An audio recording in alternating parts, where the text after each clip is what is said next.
nga gwa soko postinga fe twalaba postinga ya kama mbuno wa postinga mwakaje simanyi tewampostinga ati mpostinga abantu bangi era bukira kwa account yange erika abantu abasuka kati yecho kupostinga mwetaginga even last time nalabye nga mwetaginga you tag all your clients in your videos most of them no I tag most of my people Weganye Nusurah mukamera. No, sina chinayo. Sinagana, sinakiliza, so simanyi. Lawale kaswaila ako kafade. I tag everyone. If I work on Yanyo, my friend on TikTok, my friend on Instagram, when I post you, I tag you. Bananga, you have so many friends. Yes. But you tag only one. No.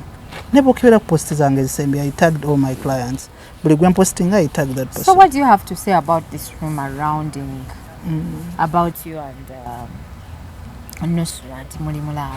No, people talk. And talking is okay. Yes. Someone provide no get anything. Kati banange nze kibuzo kisinga okunumya omutwe about you is how people are talking about you and Nusurah and your relationship. Eh? How did you guys meet? Bibuzabuza. How did you guys meet? Meet with who? With Nusurah. Omulabe mwenye mwende. Lahafu bobo jiri mtesana kwa No, she's my client. She's your client? Atenga mwepostinga byalavo. I don't know about that. Huh? Nera bidama. Kazi mu kamera. No, just mutemu. Bongo bunafunye bwera biramango. Yeah. Ikola bebano abayimbi. Sijaba mentioninga waliwo abantu abakola massage. Waliwo abantu like kale sex workers. Yes. The importance of that thing nti eyamba omusajja. Boba mukazi nga tuyagala musajja akulweko. Oluyingira ne munyonyogera amalirawo, and that's ate oboguze omukazi, you know, when you come eyo pili sobola okunyonyogera oba it pierces ekunyonyogera mukwano nzazi teekayo manyi webera omanyi we basiteeka zinyonyogera abantu. Yeah. Annange so that's the importance of it. Nti omuntu oluyingira ne baba muwana busimanya anywedde biki simanya biki woho mukwano ekinene nnyo malayo sekendi ana abakola ng'olijjawa babeerayo mu apartment babeere nnyo mu bawala babeerayo mu apartment nga bakola kimu apartment kati bazijjawo owezisasula apartment mu basajja bammwe bannange you're breaking my heart. You're breaking my heart. Kizibu osanga omukyala akola nga mukazi mukozi n'omusanga mu apartment. Why? Batono. Abali mu nju ye. Babeera mayumba gaabwe. Nga yajezimbira. Abakazi bezimbira. Abakazi babeera baba. N'abo buwala bw'osanga omwo bwe butalina na airtime. Ekintu kibalina ekiri mu mannya gaabwe. Ebeera si. Ate naye olumu teziba za looni. Kati abaana abo. Bebasumbuwa baba mmwe. Omenya emitima gy'abafumbo waliyo mingi. Nenga ge mazima, that's reality. Abana abafuluma mu nyumba kiro saabwe kati banaatera ofuluma tebagenda mu bbaala tebafuluma mu musana tebalaba yadde omusana tebaguyimiramu kizibu omusanga abeera ka delivery. Hey Sam bansindikire 5. That's what they do. Olunaku ayinza okusaba abavubuka nga 10 naweza emitwalo 25. Basaba asobola kusaba lero tomorrow tajja kusaba bukani someone lero na I think those abana babuka muko namayati katonda musaba luli baba ne notebook ono namusaba luli azakembuke wena kunganya then ndio kenzire mu musabe. That's what they do. Anayo obulamu ngate busoboka nate bwe businga e Kampala by the way. It's real. That's reality. Netagayo omwalo omwali mbulamu obwankubire ku simu ambulire obulamu obwo bumutwala butya je bali tebajja kugamba nenga bebasinga obungi deva no smile abantu bwe bagambye sinabira banze. What do you think about it? No, I everyone is free to express chawulira chayagala. Buli muntu waddemba okwogera chawulira chayagala is free. Teri agenda kunenya wayogedde kino no. So it's okay.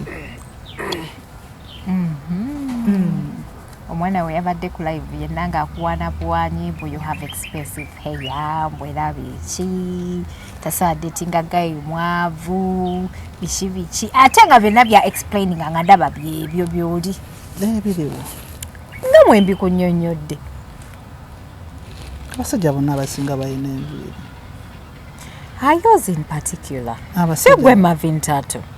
I'm the one. Hey, yabadde agamba Marvin Tatoo, not anybody else. Okay.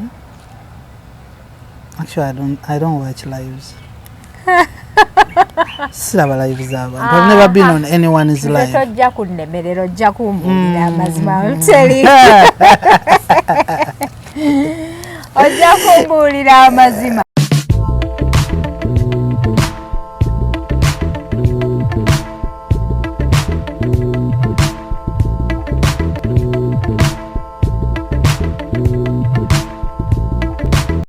Assalamu alaikum wa rahmatullahi wa barakatuh. Abalungi abatulaba nze Hadija Kigozi tuli ne Marvin Tatoo.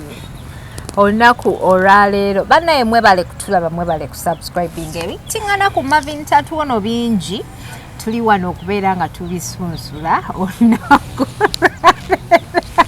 anange nze simanyi gye muli nteeka naye kye mulina okumanya Uganda nina mu 5 nange njina mu 5 yenze Hadija Kigozi.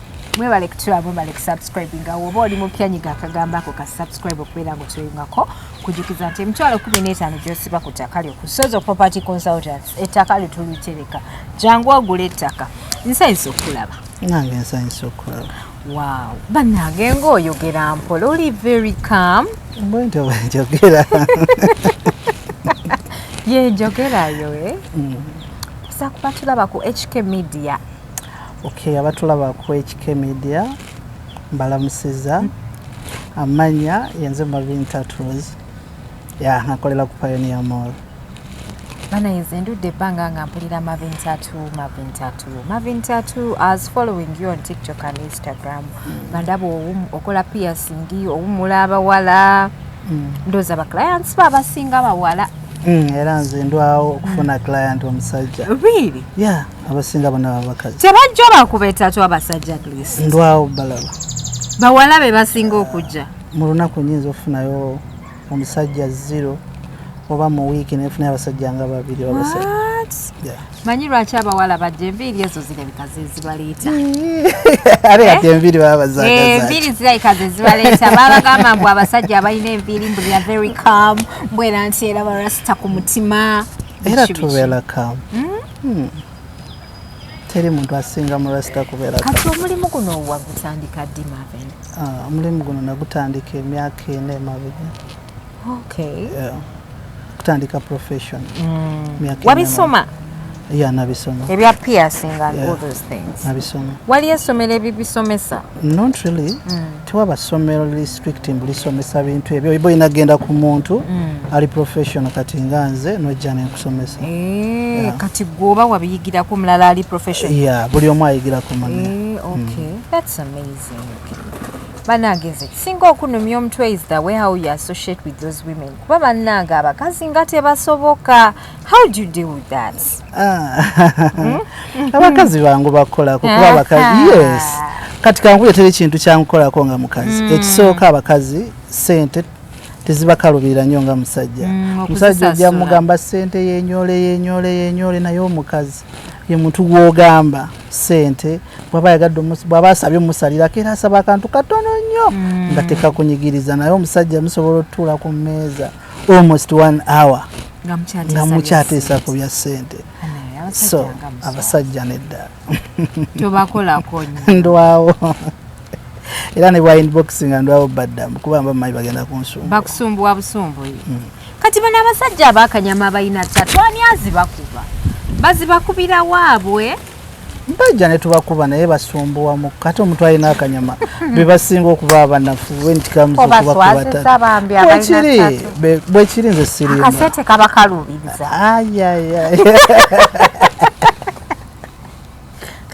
omusajja oyinza omumalako okugambya essaawa nambuli mulimu kuteesa ku sente enzibu kyokka omuwala ayagala akantu katono sente zagenda okuwa n'omusajja zagenda okuwa kati ne bw'obeera ggwe okola kwani ku babiri okola ku muwala genda mukolako eddakiika 10 akuwe sente zezimu noli gwe badde ogenda okukolako essaawa 2 bannange kati abawala ndaba nga beewummula mu bifo ebyekyama bino byonna kati bino obikola otya bannange olunaku n'olaba ebitundu by'ekyama nga 6 ku 10 just bwobeera professional oba omanya ekyokukola client yazze mukolako mukoleka baclienti tebakwefuulira ate bati baclienti be Uganda nga beefuula abange tebeefuula kusooka okujjawo sooka omuwummule n'omugamba kati sooke tulabe awo mu kusooka awo okulaba awo ate ng'olaba ki you don't see where you're going to pierce. Yes, I see, but I see when I'm going to pierce. I think so caliber before. Like to measure? Yeah, measurements ziba when there are even cameras. Wabera omuntu mulala ali ku camera, so what can happen? Come on. Yes. Mu bitundu by'ekyama. Yes, why not? Nga bamukutunuza mu camera. Yes, why not? What are you keeping these pictures for? For reference. Nawe gwe kenyini nyinyi ojja kujja ngambe I want to peer. Kale sister wa mutajja kujja. Aja kujja ngambe where do they pierce, how do they do it? Mu bikini. Yes, but we don't post them actually. You don't post? Yeah, I don't post kati them. awo bawummulawa kuba ndaba waliwo abasajja basatu ono n'ono. Abasajja basatu. Wano neeno kati nze ndabawo babiri gongola baba basatu. Babiri? Kati waliwo ono wawaggulu abawanirira eno. Bakola kuwa waggulu bonna abakola kati. What? Yeah. Akwata wawaggulu namuyingiza mpini bwati. N'abebbali nabo tubawummula. Like this thing? Yeah. Akikwata nakiyingiza mu bwati pini. Mukwana abo abawala baba bafaaje. Actually, abantu bamanyi nnyo mugaso gw'eyo pini. Naye eyo pini eri so important by the way. How?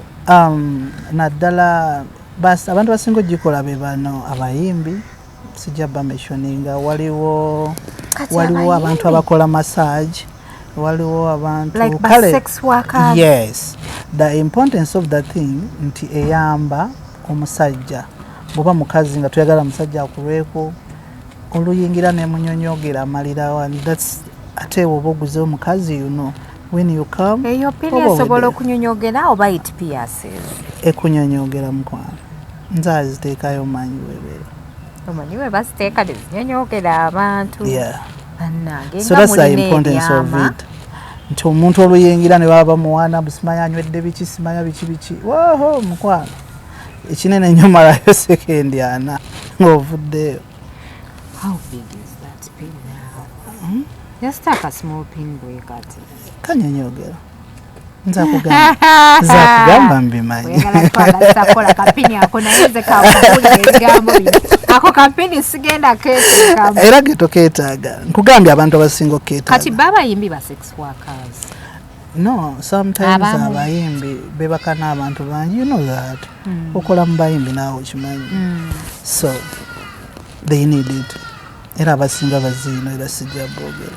Bannange omulimu gw'obuyimbi nno nagwo tegusoboka. Obimanyi toli kyotamanyi nze nkimanyi okimanyi obimanyi ate nakuyisa obingambe ate ogamba nti obimanyi ebyo ebisinga obimanyi bulungi nnyo.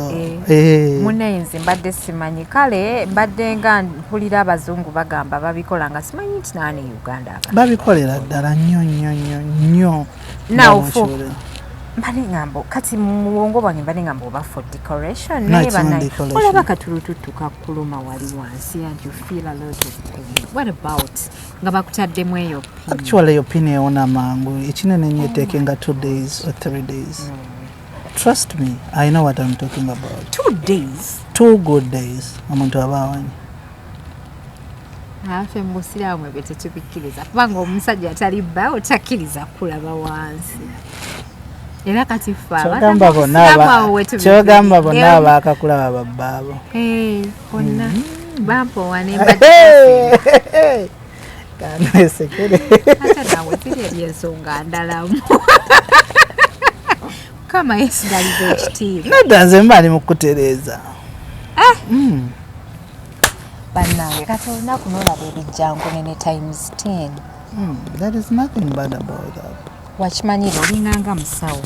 Kati bw'oddayo enva osigala okyaziwoomebwa. Kyekimu. Tekikutta. Byantamatamada. Ate gwe atabikola? Oba toli mu bikola with people like you just... mbambirabye ebibamba sikyalina appetite. Oddayo nga? Banja kwebaka. Ng'akawoowo kakuwunyidde dda wakkuse dda. Abakazi benkolako babitiibwa abakazi bayonjo si bwe buno obuwalawala obuzunga. Bambi n'awayonjo wayina empunya waayo tokimanyi? No, pussy has a smell like the natural smell. That's a lie.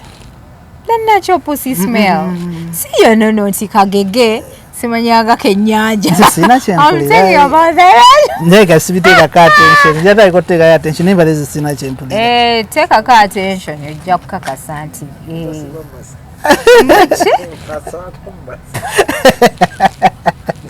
Yeah, mask is a must. Naye nzimale sikitwalirako birowoozo. Maybe lwakwamba sikiwanya obudde. No, to your woman ojja kukakasa nti it has a natural smell. Okay. There's natural smell. I was talking. Nga bw'olaba nti ekyennyanja kiwunyawo ekiti. Ebijanjalo biwunyawo ebiti. Woogira enkoko ewunya bweti. Bwekityo weekiri. Okay, badde sikiwanga budde naye nja kiwobodde. Ndozalaika okola ng'omusawo oteekako mask. Yes, you have to put a mask on. Banange eno emboozi abantu bakulu bokka omwana omuto mugyewo omutwale eri tetumwetaaga. Okay, bannange omulimu gwo gukunyumira kuba bannaye okukola n'abakyala is amazing. It makes life simple. Waliyo omulimu ogutaleemu bakazi. Mulimu ogwa garage. Mulimu abakazi batwala emmotoka. Teri mulimu gutaleemu bakazi. Naye guno gwo gunyuma cause it's a body to body thing like olaba ku mubiri. Nkati abakola massage po bagamba. Bw'ogamba ate nno n'abakola massage bali mu nsi ndala yaabwe. Kati nze sina kyendaba kiri awo. What I see is normal. Cameras zikkirizibwa. Wakalaba ebisolo bimeka since you started? Bisukka mu 1000. Sibala. Tobibala. Sibala bakasitoma bange. Omanyi like that thing gye bakola eyo neewunyisiza nze badde mpulire and I really wanted to confirm from you. Anyway. Okubeera nti nno bafumita eyo. Babikolera ddala it's normal. To me, I see it's normal because I see it almost every day. Weeyisanga muzungu kati. Like ndoza gwe weeyisanga muzungu. Omuzungu yeeyisa. Yeeyisa bw'atyo nga gwe. Like they don't care about certain things. Ebintu ebisinga biri normal to them. No, when you're making money, ebintu ebimu olina obifuula normal. Because you can't mix that to business and abakyala babakkiriza mwewundire naye mwewundire babba bamwe bokka. Temwewundira abantu bangi. It's not acceptable. Like me, so okwewundira bba wange. Ate ani abakuwunza? Ayinza ofunayo omukyala. Teri omusajja ajja kukola kyo. Teri mukazi agenda kukola kyoyagala kirungi. Kubanga era sisobola kulaga musajja. Kati ate osolaga omukazi notalaga musajja. Do you know it's bad? Doctor. Naye okimanyi kibi okulaga mukazi muno? How? Is it good? Omusajja tasobola kundaba tebakulya ssente. Kati okkiriza omukazi n'akulaba omusajja n'atakulaba. Oyo aba mukazi munnange guba mulimu. N'omusajja guba mulimu. Kati bagale bw'abiraba agenda nabyo ku maaso ng'atambula nabyo. I'm very shy, I can't. Nyinza okutandika okulaba nga mpulira ng'ondaba essaawa eyo. Yeerabidde. Wabyo bikuumira ku maaso. Oba wabyerabidde. Twakulira mu kyalo omuntu agenda n'ofuluma nga tokyamujjukira. Yes. Lwaki oba okuumira ebintu ebitali by'oku maaso? Olaba n'ebyo tosobola. Kati bizibu ki bye musanga mulimu gunene ogwa piercing tattoo? Obuzibu bwe tusanga just bwa mulundi gumu. Omuntu oyinza omulagirira engeri gy'agenda olabiriramu piercing ye, then ata following instruction wayitawo ebbanga n'akomawo ng'afunye infection. That's the only problem. But when someone follows the instruction, tasobola kudda. Banaye ndowooza owulira ebintu ebyo birimu n'okubeera infected. Yes. Kati abantu bano ng'ogenda obba piercing osooka bajjako HIV? No, it's not allowed. Why? You're just you're not allowed to check anyone. Kati omuntu bw'akuinfectinga. Tosobola kuinfectinga cause nkolera mu gloves. By any... Unless in any mistake empiso oyo gye mbadde kukozesaako bakannwa enkoonyeeko there nsobola okukusaba ne twekebeza cause mbasaagala kufuna buzibu ne bw'obeera ggwe naye era osaba busabi. It's not a must mu empiso oyo envumise no. Naye bannange abawala abalungi mugumira bingi nze kambabuulire. Abo abawala abeeru abo abafiga abasobola okuka obuwata abo abaana abo bagumira bingi kyava batwalako abasajja bamu. Nze nina eddagala lye nagezaako erya weight loss naye katono mpunge wali obaddeko awo n'oyanka munguluza agenda kutanagani ng'abano abawala nga bagumira bingi. Abaana bagumira bingi okufaana bulungi oyina okwefiiriza bingi naddala omukazi. Mbadde simanyi nti ako kapine kasobola okugira kaleetera omuntu okukola katereyo bbaawo oliŋŋamba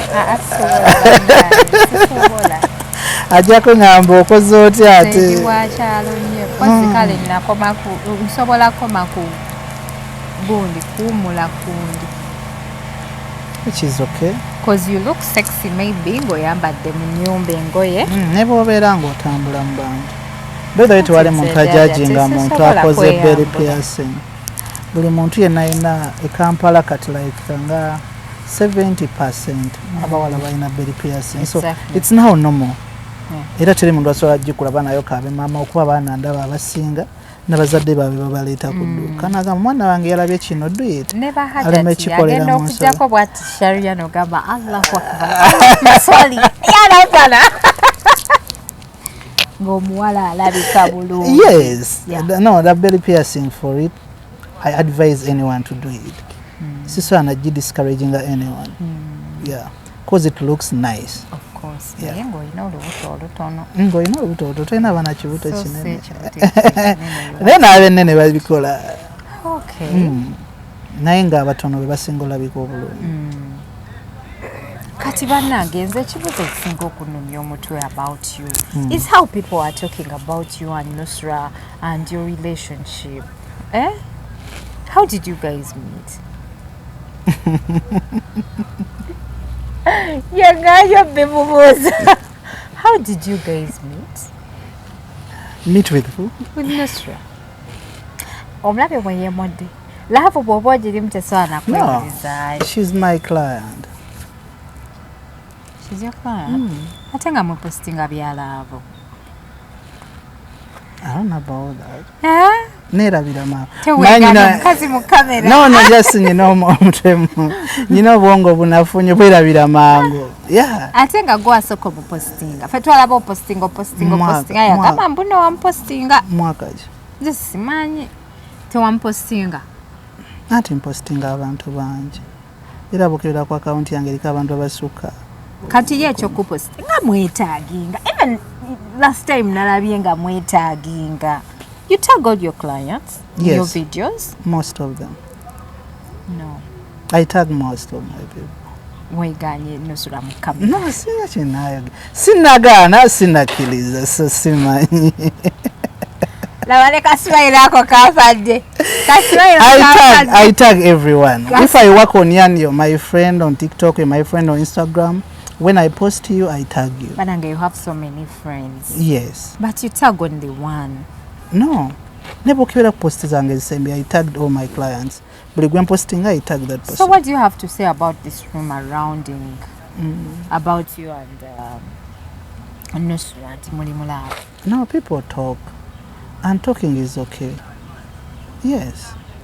So provide you get anything, I'm okay with it. So as long as it doesn't affect my business, I'm fine. Personally, it's okay as long as you don't talk about my business. Kati bino byakoma ku bya client. Mbiriwo. Tebyagenda wala nnyo. Ewa. Gwe ne Nusurah. Ndabiragawa.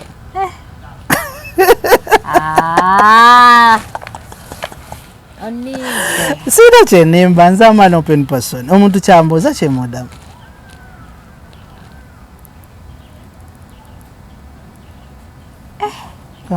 Nusurah nga yakupostinga with a lot of love. No, posting is okay. Nawe nsobola ate era naawe noddamu with a lot of love. Yes, nawe nsobola okuposting. Nze waliwo eddala lyokomako okumpostinga. Neririwo. Naye n'oteekamu obugambo obuyimba bw'omukwano simanya butya. Nze waliwo eddala lyokomako okumpostinga. Nkupostinga ate ogenda kijjayo ku akawunti ogenda kungamba kide. Nze nkuyisaamu akasimu. No ngamba oti. Naye nkugamba Marvin no. Akakayimba kakyuse. Nze kena simu. Beka akashore bugudabu. Ate toli mu kuzina ate. Ate toli mu kuzina ate nkuteekeko. Bya love. So why are people connecting you? I don't know. Stay mbubabalabe you're outside in the bar having fun. Actually, mwagenda mwenane ku boat cruise. Actually me I don't go to bars. Eyo out weye munyonye yo ate by the way Nusurah tava munyonyo. Nusurah tava munyonye yo ku speak eyo. Mira. It's a good place. Ate nga nawe ere yo jogobera side eyo. Abwemba jembera teseza nti jengobera. So it means you people meet meeting all the time. I meet a lot of people. Now I'm with you. Sinegana muntu, sinakiriza muntu. Now I'm with you. Kati nku meetings, what does it mean? No. People meet. Wanotuli kugundi ku camera. Yes, people meet. When we start meeting like often, ngatu meeting nyonyo buli kiseera. Regularly. Rezungu otufu. Yeah. Regularly awo to meeting, then it's something else. Don't you have friends? I do have, but don't you go out with them? Sometimes, not always. Yeah. Yours is always. Not always. I'm at work. I'm always. No, I'm always at work. No, I'm always at work. Meet my baby. Yeah. Talk about her. No. Weganye muno. Sinegana muntu, I said. Kati bine bipogerwako ku internet byogera ko. No, internet is not real. Internet buli omu ali free okugera buli kyayagala. Kivula bosanga omuntu avuma omuntu amufiirako nogenda nokebera profile y'omuntu avuma omuntu ndalabika tajjanga na Kampala and you wonder. By the way, abantu abasinga okwogera ku bantu bakoma temukinoonyereza nnyo by the way. Always genanga ku account ya that person ogikebereko. You'll be disappointed. So don't believe in what people say. They are not real. Abantu abogera babera desperate baba n'ebizibu byabo lyenjala emuluma tannalya kuva ku macha ali mu kazigo naye alina wifi ya nusu 10 olunaku. So omuntu ali okwo alina 10 lwe yataddeko data we, so sometimes baba expressing anaku yaabwe nayagala gise muntu omulala n'avuma zira buli muntu avuma njagala nnyo ne mukeberako ku profile. Naye abantu bagambye nti you guys look good together. No. Abantu we bagambye. What do you think about it? No, I think everyone is free to express chawulira chayagala. Buli muntu waddembe okwogera chawulira chayagala is free. Teri agenda kunenya wayogedde kino no. So it's okay. Omwana we yabadde ku live yenna ng'akuwaana nyimbo you have expensive hair mbwera biki tasaadde tinga gayi mwavu biki ate nga byonna bya explaining nga ndaba byebyo byoli biriwo nga mwembi kunnyonnyodde abasajja bonna abasinga balina enviiri. Yours in particular. So gwe Marvin Tatoo. I'm the one. Hey, yabadde agamba Marvin Tatoo, not anybody else. Okay. Actually, I don't watch lives. Siraba lives abantu. I've never been on anyone's live. Tojja kunnemerera ojja kumbulira amazima nteli. Ojja kumbulira amazima. Kuba ffe tetulabangako muwala yenna akuclaiminga. Naye guno omwaka tulabye Nusurah. No one has ever. So where is the rumor coming from? Banange tewaliwo muka watali muliro. Abantu basatu bana batatu. No, abantu balina obuzibu nti when they see friends bo balowooza beeyagala. Yes, you can be with a friend. A close friend who is always there for you, you're there for her. Friends just. Close. Yes, just close friends. You cannot keep a chicken for a pet. Why not? A cock for a pet. Why not? You might end up eating it. You don't have male besties? No.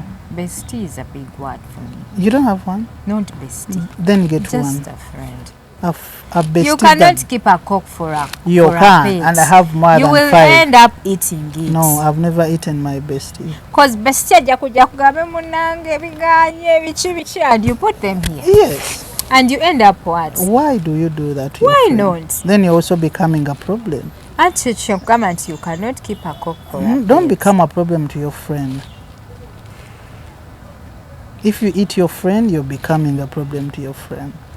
So this girl came as a client, Namala Nafuka friend. She's my friend. My best friend. Now where is your girlfriend? I don't have. You have a girlfriend? No.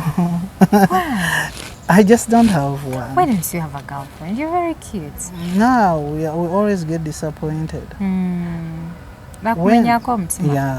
Yumiza kumbozi ya heartbreak. Wachita what? I was still young actually. I was in my Form 6 vacation.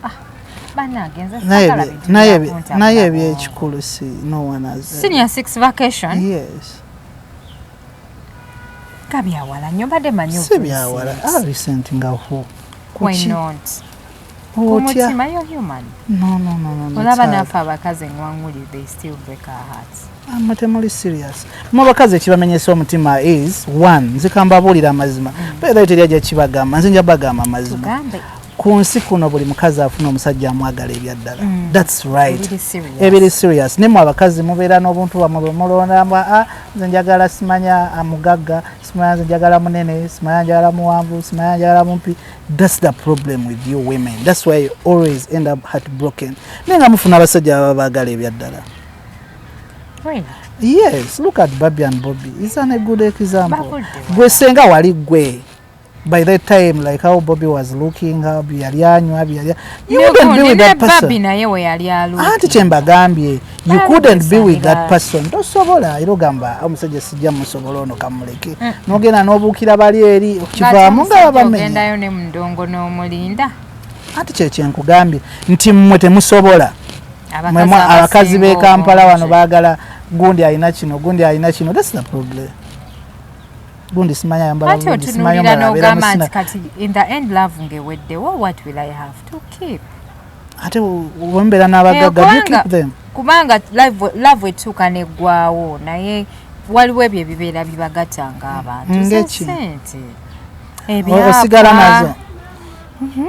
Osigala nazo the person just leaves era akuleka bulesi ngozi ngomuzadde n'omwana tebabaza tebawasa namwe mukimanya babasajja baba basumbuwa busumbuwe. How can a married man marry you? Ogenda kujjawo omusajja nga talina mukazi nga mugagga ogenda mujo. Nze ndi musiraamu awonze akakungunta nze mba nkayitako. Naye abawala abasinga kumanga omusajja abajja wasa abakazi bana ate waliwo abasussa mu bana ne bamenya amateeka gamu. But it's bad. It is bad? Yes. I have been to Saudi Arabia. Naye sirabangayo haji sirabangayo musajja ina n'abakazi babiri bayina. It's very hard. Wana Kampala abasajja muli batono. Excuse me abayina sente. Now what do you think? Funa omwavu. Mweyagala. Aliyagayo mbulavu bajiri. Akuleta yegundi chikolimo mu family. No, it's not possible. I'm not despising you because ugende mukole ate n'ekyokulala era nekula ntekukiriza kubeera na musajja mwavu. Are you sure? Yeah. Siye bakola abantu. Anti oba olina okukola ate onaabeera n'omukazi gw'otasobola. Gye bali abakola nga tebazifuna. Olina okubeera n'omukazi. Not everyone that works afuna. And you know that. Bakugamba omwavu genda osiibe. Osiibe. Yeah. Kulome. Fast and pray. Kati ate omwavu akola mirimu gy'amaanyi bwana asiiba. Anaakola ate. Alina okusiiba Allah amusaasira amugondeze embeera naawe. Gwekimanyi ku nzala abantu abazaalibwa ng'olina abamwavu. Nga ne bw'olikola kyo gy'abamwavu. Anti edduwa yekyusa ebintu. Tesobola. Bwe baba bakuzaala gy'abamwavu ojja kuba mwavu.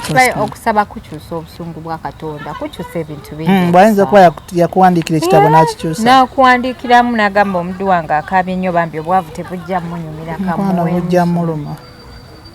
kyokka kyenja okugamba. Banaye kati ne tutuuseeyo wa ku baavu.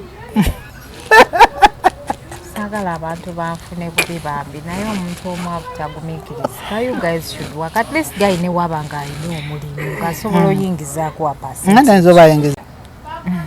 Muzisevinga n'olaba engeri yozikolamu oba oli muli ku level eyo. Muli eki landlord mumuweki mufune ennyumba ya mitwalo 10 kasinga olumu kamwe ne mukapimpinga and you start from there. Omwana mumuzaale mutya nga muli mukazi. Muzaala ki musooke mulinde mufune. Besikuzaalamu ne bakuba. Omwana ajja n'omukisa gwe lyako bakuba taata baffe. Omugagga ajjiraawo n'akontwalako. Omugagga ajjiraawo n'akontwalako. Nkubulira ebya ssente Katonda yabigaba bati. Ebya ssente Katonda yagaba. If you are made to be poor, you always be poor. You have to pray and change things. You don't need to work hard to become rich. You don't believe? I'm a believer. Yeah, you have to pray and change things. Even if you pray, nze nkugamba.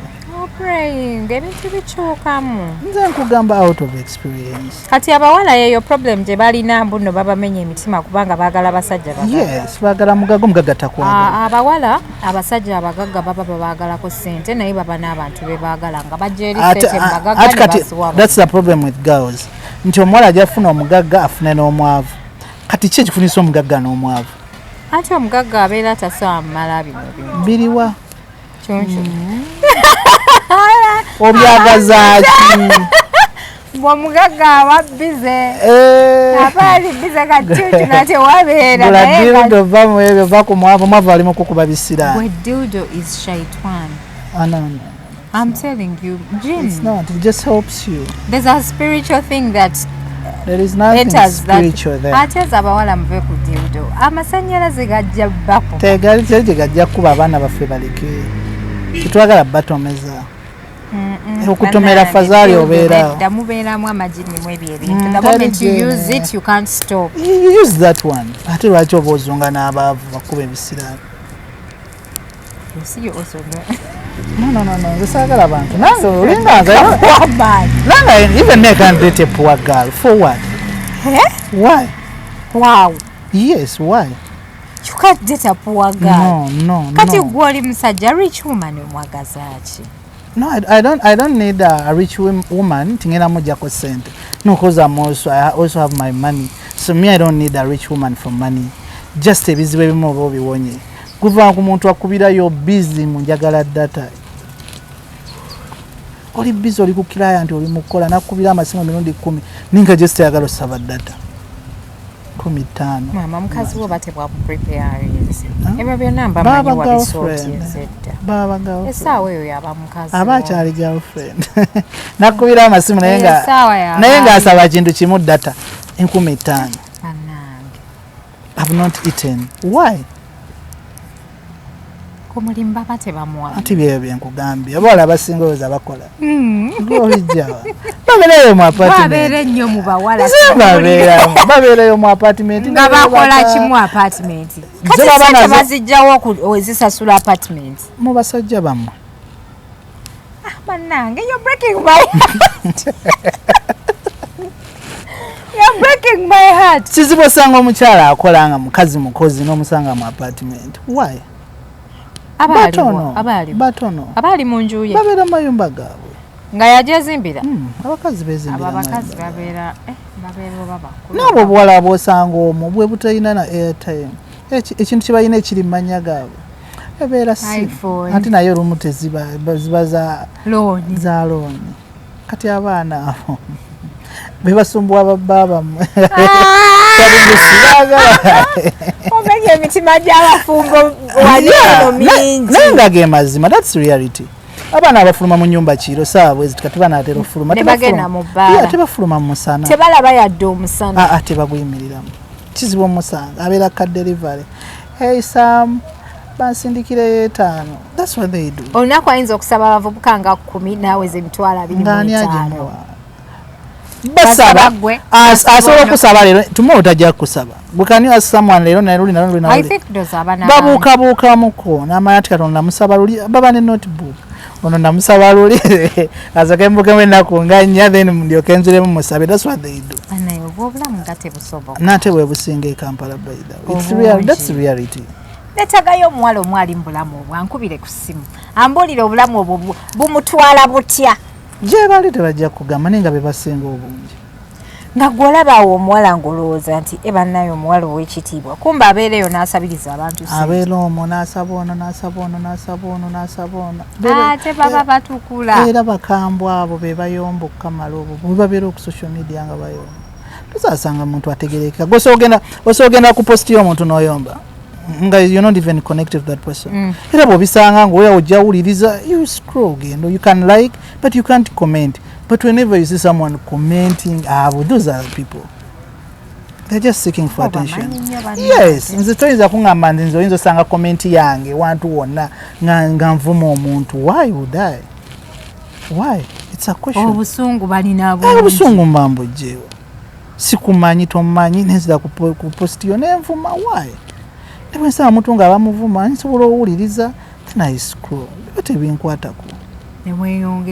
Era buli wosanga abantu abo gwe beegendereze nnyo buli bolikola posti omuntu n'avuma n'ayomba omanya alina ekizibu mu bulamu bwe aba n'ekizibu.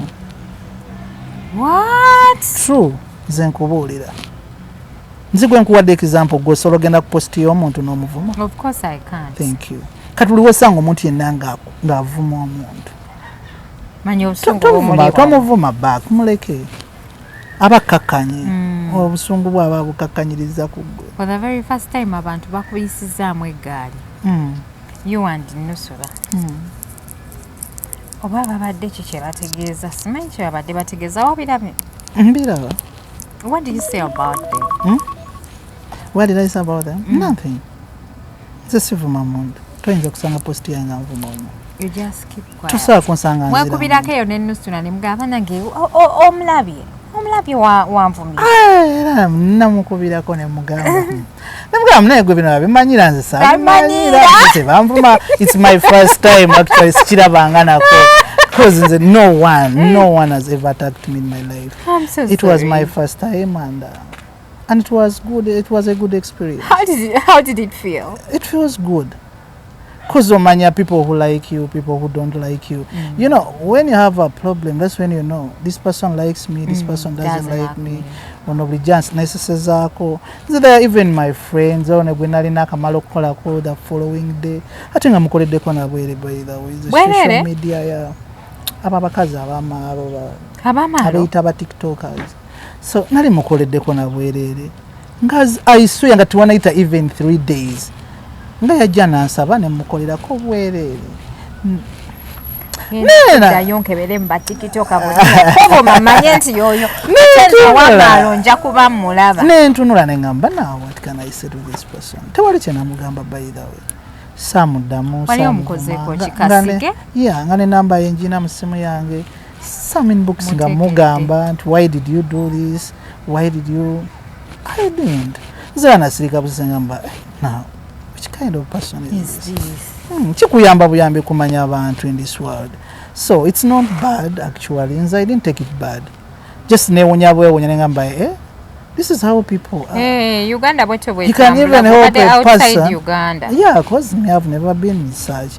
Ngamba you can even help a person the following day na kuvuma ngaligata kumanya. Ninga yabadao ne namba yojina even mwe following ano kwe following status yonga ya kamalo jira ni status ya kamalo jira bana kuvuma ngali so open ali so free ngamba yes Uganda bweto bwelyo walero omuntu sente chana akuvumirawo chanyamba just to learn people just nzira I have no problem with it by the way ina tuli muntu enza gandi Marvin attacked me Marvin yanziramu no one abali me I don't abuse people.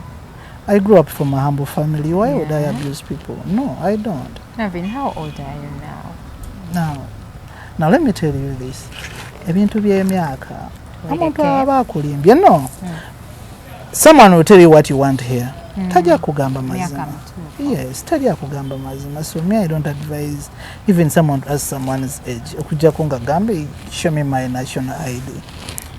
Wabeera amazima naye emyaka people will lie. According to the experience you have seen from girls, why don't I ask? At your early age okubeera ng'olabye ebyo byonna. Ebijjuuti ebyo byonna. Nkubuuzaako, how old are you now? Mbali balaawo mu bukadde awo ogenda kubeera. Mid-20s? Yeah. What? But you choose a very tough job. No, it's not tough. It's not tough, because if it was tough, I would be getting a lot of problems from it, but I've never got a problem from it, unless okufunamu obufunyi, because nfunyemu bingi. I've got friends, n'abantu benali sisuubira. Yes, MPs, ministers. I have a lot of friends in my phone. Yes, mbakolako. No. Abasinga mbakolako obusige. You go to their homes. Yes, you get a VIP treatment. I think this Kasige thing has brought you a lot of clients. A lot. Kati okakubawo na tattoo oba bye bino ebya microblading? Obusige tebuba tattoo. That's where people go wrong. Because tattoo teva ku mubiri gwa muntu, ate akasige kasobola ova ku mubiri gw'omuntu. So I don't think it's a tattoo. Yeah. Nkitegedde bulungi. Bannange kinyumisaamu ndowooza nze nabadde njagala kumanya relationship yo ne Nusurah kati etuuse ku kyanti nze olugambo ku media kuno. Balimanya ku mukolo gw'embaga. Otyo? Oh my God! Si bino bya gundi yayogedde, gundi yakoze kino. Balinde emikolo. So emikolo giriyo soon. Ejaani. Ejammwe. Ejange. Ejammwe. Ejange. Ejijjo. Abe kugezezzaako naye ogaaye. Bamuteeka ku social media. Kati bamuteeka ku ndowooza olaba. Once you post someone ojja kufunira, ojja kunyiigira bwereere. Abantu balina ebizibu byabwe. Ojja kugenda n'ekintu nga si kituufu, gukitwale nti kituufu olya. Buli ayogera kyayagala. So now when are you hoping to get a girlfriend? I think you need one. Why? Why not? How yes, could you even my mom asked me the same. Why don't I have a kid? You're so cute in your face. Oli musajja abantu bajatandika kulowooleza bubi. Yeah, my mom asked me the same question. Then? Yeah, she told me, my son, why are you not married? Why don't you have a kid? You're sleeping in the house alone, a big house alone. Why? Why? Because I haven't found the right person. What do you want from a right person? Come on, to share with me. Ngamba, nze singa w'abaana. Ekyasinza okwagala okukundeetesa wano eno nga njagala kutegeera ku relationship yo ne Nusurah naye maama bagamba ankubye ki? Ankubye omwenda, onkubye omwenda. Nkuzeemu ebibuuzo byo. Si bye mbadde njagala owulira. Naye kale tewali kyakukola katugenderaawo. Katugenderaawo Marvin.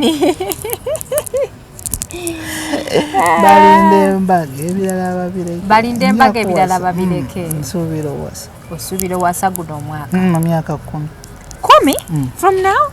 Jaban for the grandmother. Do you think so?